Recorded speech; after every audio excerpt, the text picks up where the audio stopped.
இந்த பதிவை கேட்டுக்கொண்டிருக்கும் நல்ல உள்ளங்களுக்கு உங்கள் சுவாமிநாதன் ஜோதிடரின் அன்பான வணக்கங்கள். இன்றைக்கு நம்ம யூடியூப் சேனல்ல அருள்மிகு ஜல நாராயணன் கோவிலின் சிறப்புகளை பத்தி சொல்ல போறேன். அதற்கு முன்னாடி நம்ம யூடியூப் சேனல் யாரெல்லாம் சப்ஸ்கிரைப் பண்ணுங்க, ஷேர் பண்ணுங்க, லைக் பண்ணுங்க, பதிவுக்குள்ள போயிடலாம். மூலவர் ஜல நாராயணர், உற்சவர் நாராயணர், ஊர் காட்மாண்டு, நேபாள மாவட்டம். இங்கு நாராயணர் மிதந்து கொண்டிருக்கிறார்.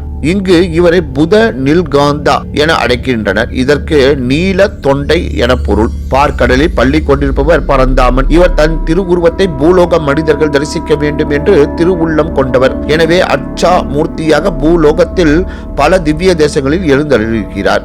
அவற்றுள் பல தலங்களில் சயன கோலத்திலும், நின்ற கோலத்திலும், அமர்ந்த கோலத்திலும் காட்சி தருகிறார். இதுவே இவர் சயன கோலத்தில் தண்ணீரில் மிதந்தபடி காட்சி தந்தால் எப்படி இருக்கும்? அந்த ஆவல் உங்களுக்கு இருந்தால் நேபாளத்துக்கு வாருங்கள்.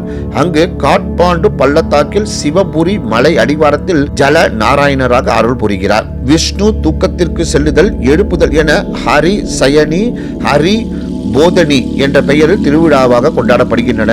இதில் இரண்டாவதாக விழா கார்த்திகை 11வது நாள் கொண்டாடப்படுகின்றது. 13 மீட்டர் நீளம் கொண்ட குளத்தை சுற்றி 4 புறமும் கம்பிகள். இதன் வெளியே இருந்து ஆதிசேஷன் மீது சயனம் கொண்டிருக்கும் நாராயணனை தரிசிக்கலாம். தலையில் தங்க வண்ணம் பூசிய கிரீடம், அதனை மறைத்து வெள்ளி கிரீடம் வைத்துள்ளனர். இப்படி 4 கைகளில் சங்கு, சக்கரம், கதை, மாணிக்கங்களை தாங்கியுள்ளார். பக்தர்கள் கொண்டு வரும் புஷ்பங்களை அவரது காலடியில் வைத்து தருகின்றனர். பல ஆண்டுகளுக்கு முன் விவசாயி ஒருவர் தன் நிலத்தை உழுது கொண்டிருந்தார். அப்போது ஏதோ ஒன்று இடிந்தது. அதை மீறி மீண்டும் முயற்சிக்கவே ரத்தம் பிரிட்டது. பயந்த விவசாயி ஊர் மக்கள் உதவியுடன் பூமியிலிருந்து ஒரு சிலையை எடுத்தார். அவர்தான் நம் ஜல நாராயணர். அப்போது அப்பகுதியை ஆட்சி செய்த விஷ்ணுகுப்தர் கோவில் எழுப்பி திருப்பணி செய்தார். இப்படி 1400 ஆண்டு பழமையானது இத்தலம். ஒரு சமயம் சிலையில் இருந்து சிறு பகுதி எதிர்பாராமல் உடைந்து விழுந்தது. அதனை ஆய்வு செய்த போது அது சிலிக்கா அதிகம் கொண்ட கல் என தெளிந்தது. அதாவது எரிமலை கக்கி வெளிவரும் கற்கள் பெரிதாக இருக்கும், ஆனால் எடை இருக்காது.